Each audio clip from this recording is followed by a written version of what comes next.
जय श्री कृष्ण दोस्तों, आज हम सुख शांति और आनंद जीवन से संबंधित कुछ ज्ञान मूलक रहस्यमयी बातें तो चलिए शुरू करते हैं। जीवन में कुछ भी स्थायी नहीं होता है।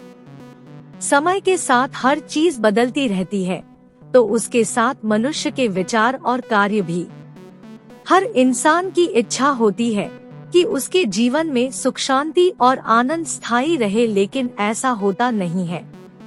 अगर ये चीज स्थायी चाहिए तो जीवन में इस तरह के बदलाव करने पड़ेंगे, तभी आपको ये चीजें मिलेंगी। याद रहे, पुण्य और पाप कर्म दोनों ही बांधते हैं। एक लोहे की जंजीर है तो एक सोने की। लोहे की जंजीर से छुटकारा पाने का मन भी करता है, लेकिन अगर जंजीर सोने की हो तो छूटने का मन नहीं करेगा। पाप कर्म बंधन है तो पुण्य कर्म भी बंधन है।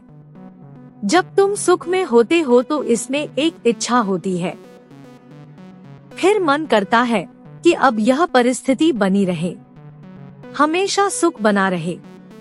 यह कामना जब मन में उत्पन्न होती है तो हम भूल जाते हैं कि परिस्थिति परिवर्तनशील होती है। कोई भी परिस्थिति कायम नहीं रहती। कभी राजा, कभी रंक, कभी बहुत कुछ, कभी कुछ भी नहीं। क्या समुद्र में रहकर कोई जहाज एकदम शांत रह सकता है? जब समुद्र के पानी में ही लहरें उठ रही हो तो भला जहाज कैसे शांत रह सकता है? समय बदलता रहता है। बदलाव समय का स्वरूप है। 21 साल पहले हमारा जो शरीर था वह आज नहीं है।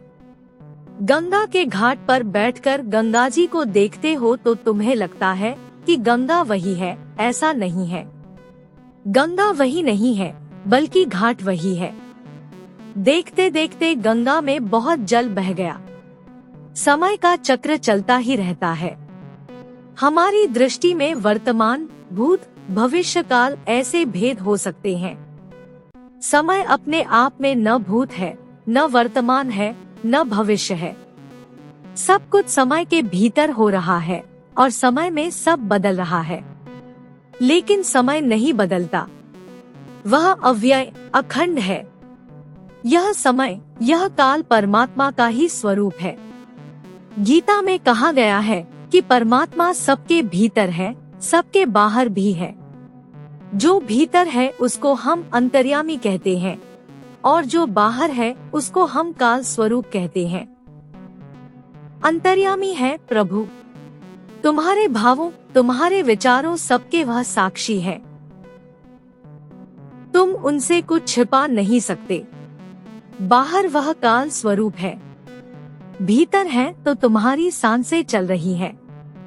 मजे की बात है, भीतर रहकर वह जीवन दे रहे और बाहर रहकर वो जीवन हर रहे हैं।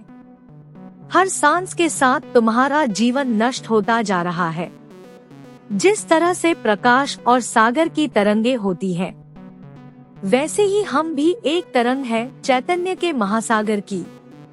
उठी हुई तरंग को जीवन कह दो, लेकिन वास्तव में वह तरंग पैदा नहीं हुई।